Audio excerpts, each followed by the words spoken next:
मुस्लिम देशों के सामने पाकिस्तान गिड़गिड़ाया है। सऊदी अरब, यूएई, कुवैत से पाकिस्तान गुहार लगा रहा है। सऊदी अरब, यूएई और कुवैत के राजदूतों से पाकिस्तान के पीएम ने मुलाकात की है। भारत से बचाने के लिए मुस्लिम देशों से पाकिस्तान जो है वो हाथ जोड़ रहा है, क्योंकि मुस्लिम देशों में भी नरेंद्र मोदी का गजब का रुतबा है। हर देश ने लगभग नरेंद्र मोदी को अपने यहां का सर्वोच्च सम्मान दे रखा है। तो पाकिस्तान को लग रहा है कि भाई हम दोनों तो मुस्लिम है ना भाई, तो कुछ तो मदद करो, मोदी को रोको ना भाई। भारत को रोकने के लिए मुस्लिम देश जो है वो मदद करें। पाकिस्तानी पीएम शहबाज शरीफ ये प्रयास कर रहे हैं, लेकिन ये सारे संकेत हैं कि पाकिस्तान से जो लोड भारत दे रहा है इस वक्त वो बर्दाश्त नहीं हो रहा और युद्ध किसी भी समय हो सकता है। शहबाज शरीफ की हालत खराब है। शहबाज शरीफ भागे भागे घूम रहे, कभी चीन के पास जाते हैं, कभी अमेरिका के पास जाते हैं, कभी मुस्लिम देशों के पास जाते हैं। कल चीन के राजदूत से शहबाज शरीफ ने बैठक की थी। आज सऊदी अरब, यूएई, कुवैत के राजदूतों से बात की है और इन सारी मीटिंग का मकसद एक ही है कि नरेंद्र मोदी के गुस्से से खुद को बचाया जाए। पाकिस्तान को पता है कि नरेंद्र मोदी नहीं छोड़ेंगे, पहलगाम का बदला लेना निश्चित है, इसलिए पूरा पाकिस्तान भागम भाग कर रहा है। पाकिस्तान से अभी की 5वीं बड़ी खबर अब आपको बता देता हूं। पाकिस्तान से आ रही 5वीं बड़ी ब्रेकिंग न्यूज। युद्ध के डर से पाकिस्तानी सेना में हड़कंप मचा है। पाक आर्मी चीफ असीम मुनीर की भागे भागे असीम मुनीर सैनिकों के पास पहुंचे हैं। झेलम में पाक सैनिकों के बीच पहुंचकर जनरल मुनीर ने जो किया है, अब आपको उसकी तस्वीर दिखाता हूं। यह तस्वीर देखिए, यह पाकिस्तान के आर्मी चीफ असीम मुनीर की तस्वीर है, जिसमें उनका डर दिख रहा है। असीम मुनीर एक टैंक पर चढ़ गए और टैंक पर चढ़कर भाषण देते दिख रहे हैं। वो पाकिस्तान की खत्म सेना में जोश भरने का प्रयास कर रहे हैं, क्योंकि एक हफ्ते से पाकिस्तानी सेना और उसके सैनिकों के हाथ पांव ठंडे पड़े। उन्हें लग रहा है कि भारत ने हमला किया तो कहां जाएंगे।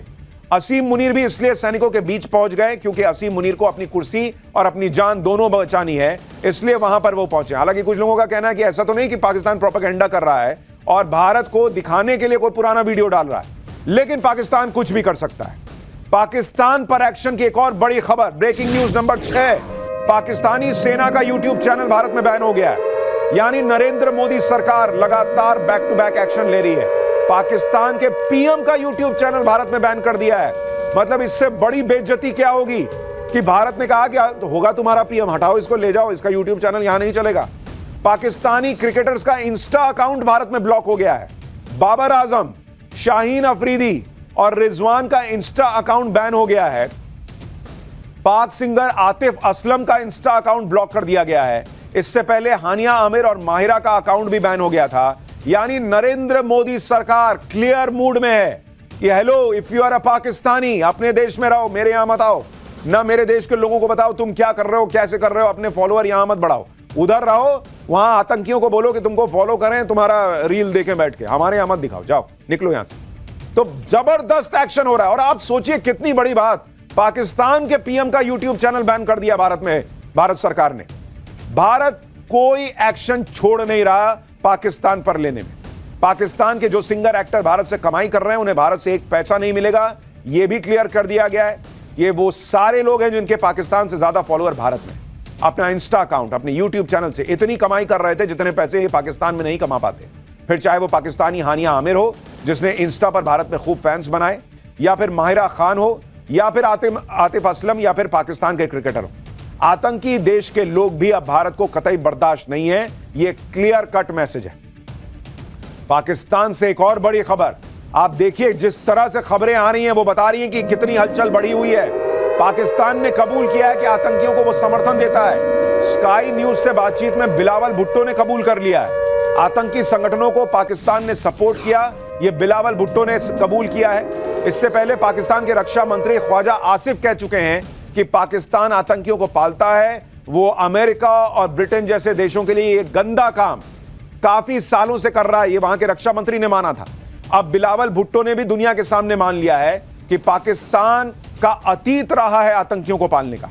लेकिन हमारे यहां कुछ लोग हैं जो पाकिस्तान को क्लीन चिट दे रहे हैं, जबकि पाकिस्तान की सरकार और वहां के नेता ही खुद सच कबूल कर रहे हैं। बिलावल भुट्टो का यह पूरा कबूलनामा आपको आगे सुनाऊंगा।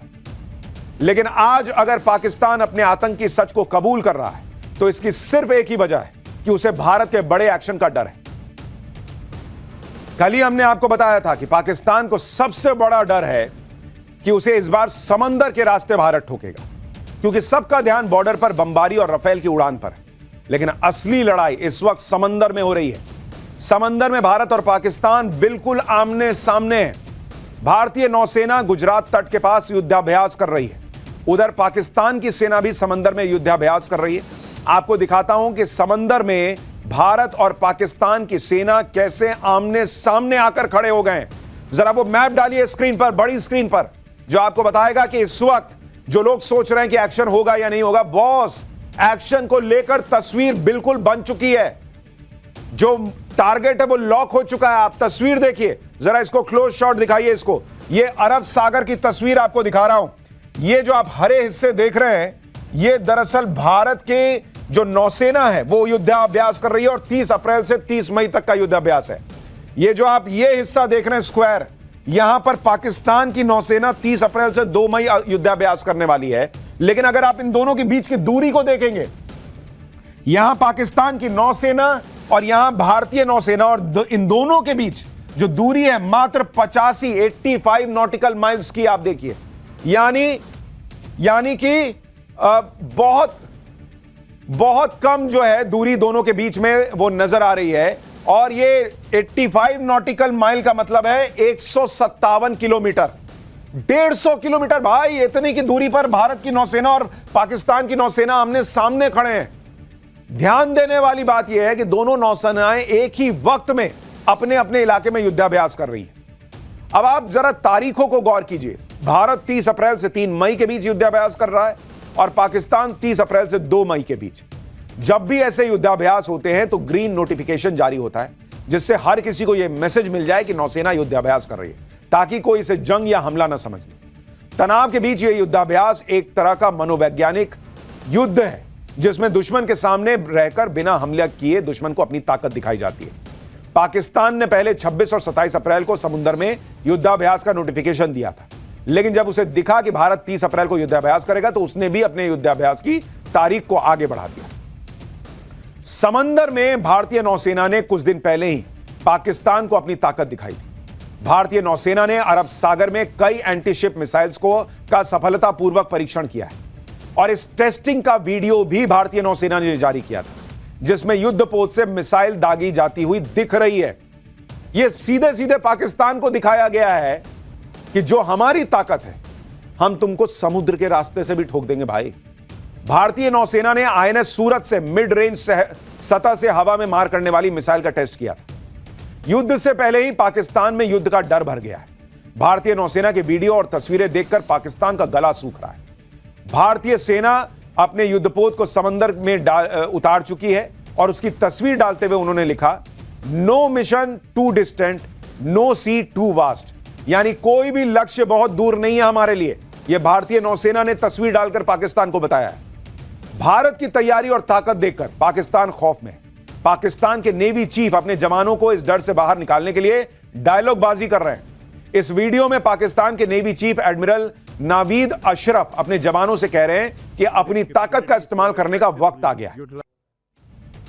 पाकिस्तानी नौसेना के अधिकारी कह रहे थे कि अपने आप को मनवाने का समय आ गया है, लेकिन एक बार के लिए सुनाई दिया कि अपने आप को मरवाने का समय आ गया है, क्योंकि भारत मारेगा भाई, बहुत तेज मारेगा।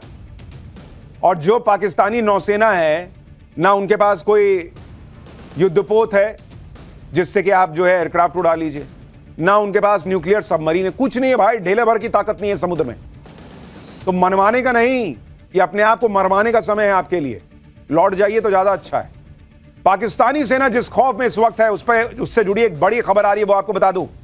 भारत के हमले के डर से पाकिस्तान में हाई लेवल मीटिंग हुई है। इस वक्त इस्लामाबाद में पाक नेवी और एयरफोर्स चीफ की मुलाकात हुई है। पाक नेवी चीफ को एयरफोर्स की तैयारियों के बारे में बताया गया है। हमले के वक्त नेवी को मिलने वाले एयरफोर्स के सपोर्ट पर चर्चा की गई है। यानी यह मीटिंग भी बता रही है कि बहुत संभव लग रहा है पाकिस्तान को कि भारत समुद्र के रास्ते हमला करेगा, और चूंकि उनके पास युद्धपोत कैरियर नहीं है तो उनको एयरफोर्स से बात करनी पड़ रही है कि भाई उधर से वो ठोकने आएंगे तो तुम टाइम पे आ जाना, ऐसा ना कि हम इंतजार करते रह जाएं। ये मीटिंग हुई है पाकिस्तान में नेवी और एयरफोर्स की। पाकिस्तान डर तो रहा है, लेकिन आवाम को दिखाने के लिए प्रोपेगेंडा वीडियोस जारी कर रहा है। पाकिस्तानी एयरफोर्स का यह वीडियो देखिए, जिसमें पाकिस्तानी एयरफोर्स की शान में कसीदे पढ़े गए। वीडियो के जरिए दिखाने की कोशिश की जा रही है कि पाकिस्तान किसी भी हालत के लिए तैयार है। यह सब पाकिस्तान इसलिए कर रहा है क्योंकि आज भारत के राफेल और जैगुआर की ताकत देखकर उसकी टांगें कांप गई। राफेल और जैगुआर के बारे में आपको आगे बताऊंगा, भारत की ताकत दिखाऊंगा। पहले आपको भारत और पाकिस्तान की समंदर वाली ताकत के बारे में जरा बता दूं।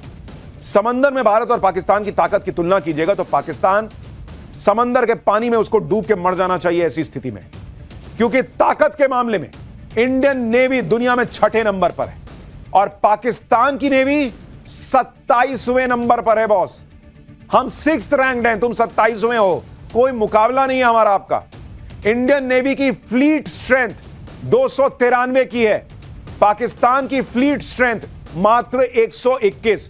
हमारे आधे भी नहीं हो भाई, तुम कहां से लड़ोगे हमसे। भारत के पास 2 एयरक्राफ्ट कैरियर हैं, पाकिस्तान के पास एक भी एयरक्राफ्ट कैरियर नहीं है। इसलिए एयरफोर्स से कह रहा है कि भाई फोन करेंगे तो टाइम पे आ जाना, क्योंकि इंडिया वाले तो अपने जहाज से ही उड़ा देंगे राफेल को। ये कहां से लाएगा। भारत के पास 3 न्यूक्लियर सबमरीन्स हैं जो अंदर ही अंदर न्यूक्लियर बम फोड़ सकती हैं, पाकिस्तान के पास एक भी नहीं है। भारत के पास 13 डिस्ट्रॉयर्स हैं, पाकिस्तान के पास एक भी नहीं है डिस्ट्रॉयर। भारतीय नौसेना के बेड़े में 18 अत्याधुनिक पनडुब्बियां हैं, जबकि पाकिस्तानी नेवी के पास सिर्फ 8 पनडुब्बी है। यानी अगर भारतीय नेवी चाहे, जब चाहे, पाकिस्तान को उसी के आसपास के इलाके में पानी में डुबा डुबा के मारेगी। यह है पाकिस्तान की हालत और भारत की ताकत। इस वक्त की एक और बड़ी खबर, बहुत बड़ी खबरें आती जा रही है, मैं क्या करूं, बतानी पड़ेंगी आपको सारी बड़ी खबरें। भारत के एक्शन से पहले पाकिस्तान की नेवी की पोल खुल गई है। पाकिस्तान की 5 में से 3 पनडुब्बी खराब है। कराची की सैटेलाइट इमेज में इस बात का खुलासा हुआ है। 3 पनडुब्बियों की मरम्मत में जुटा हुआ है पाकिस्तान। पाकिस्तान की सिर्फ 2 पनडुब्बियां ही ऑपरेशनल हैं। आप सोचिए क्या हालत है पाकिस्तान की। वैसे ही वो भारत की नेवी के सामने टिक नहीं सकता, उसके पास जो 5 पनडुब्बी है उसमें से 3 का रिपेयर काम चल रहा भाई। वो पेचकस वेचकस लेके तो नहीं बैठ गए कि देखें जरा वहां चलेगा कि नहीं चलेगा। आपको सैटेलाइट तस्वीरें दिखाता हूं कि पाकिस्तानी नेवी की सबमरीन किस हालत में। आप देखिए, ये सैटेलाइट इमेज पाकिस्तान के कराची नेवल बेस की है, जहां 3 सबमरीन खड़ी दिख रही है। इनमें मरम्मत का काम चल रहा है भाई। कुल 5 में से 2 ही सबमरीन ऑपरेशनल है। तो देश भी मरियल, इनके हथियार भी मरियल। भाई ऐसा कौन सा देश होता है, भारत ठोकने वाला है, वो वहां जो है स्क्रू कस रहा है कि जल्दी करो लेके निकलना है। भारत की नेवी की ताकत पाकिस्तान पहले भी देख चुका है। तब इंडियन नेवी ने पाकिस्तान की ऐसी हालत कर दी थी कि कराची पोर्ट 7 दिन तक जलता रहा था। यह बात 1971 के जंग की है। 3 दिसंबर को पाकिस्तान की एयरफोर्स ने भारत पर हवाई हमला कर दिया था। 4 दिसंबर की रात को इंडियन नेवी ने कराची पोर्ट को तबाह करने के लिए ऑपरेशन ट्राइडेंट चला दिया था। इसके तहत 4 दिसंबर को 3 मिसाइल बोट स्निपात, निर्घट और वीर कराची के लिए रवाना हुई। उनको 2 फ्रिगेट INS किल्टन और कछाल टो करके ले जा रहे थे। हमले के लिए रात का वक्त चुना गया, लेकिन इंडियन नेवी के इस प्लान में एक अड़चन आ गई। पाकिस्तानी नौसेना का पोत PNS खैबर कराची से दक्षिण पश्चिम में गश्त लगा रहा था। यह वही पोत था जिसने 1965 के युद्ध के दौरान भारत के द्वारका में नौसेना के ठिकाने पर हमला किया।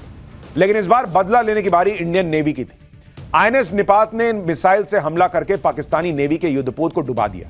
इसके बाद इंडियन नेवी का सामना पाकिस्तान के एक और जहाज से हुआ। इंडियन नेवी ने पाकिस्तान के कार्गो वीनस चैलेंजर को भी अपने हमले में बर्बाद कर दिया। वीनस चैलेंजर अमेरिका से हथियार लेकर पाकिस्तान जा रहा था। इसी बीच INS निपात ने PNS शाहजहां पर भी मिसाइल दागी। इधर INS वीर ने PNS मुहाफिज पर मिसाइल दाग दी। यानी एक के बाद एक इंडियन नेवी ने पाकिस्तान के युद्धपोत और कार्गो वेसल को बर्बाद कर दिया। जो भी इंडियन नेवी के रास्ते में आया उसकी जल्द समाधि बन गई।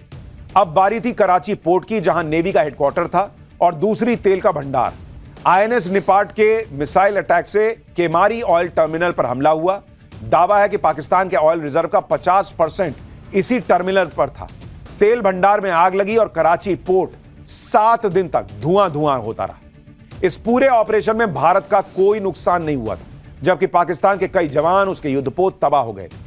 तेल टैंक तबाह हो गए थे। 4 दिसंबर को शुरू हुए इस ऑपरेशन की वजह से ही हर साल 4 दिसंबर को नेवी डे मनाया जाता है।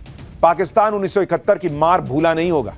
उस वक्त इंडियन नेवी ने एक तरह से कराची पोर्ट पर नाकेबंदी कर दी थी और पाकिस्तान कुछ नहीं कर सका था। तो पाकिस्तान को उसकी औकात समंदर में पता है, लेकिन क्या करें, पब्लिक को दिखाने के लिए कुछ तो करना है। इंडियन नेवी की ताकत आपने देखी, जिसके सामने पाकिस्तान ना 1971 में टिका था ना अब टिक सकता है।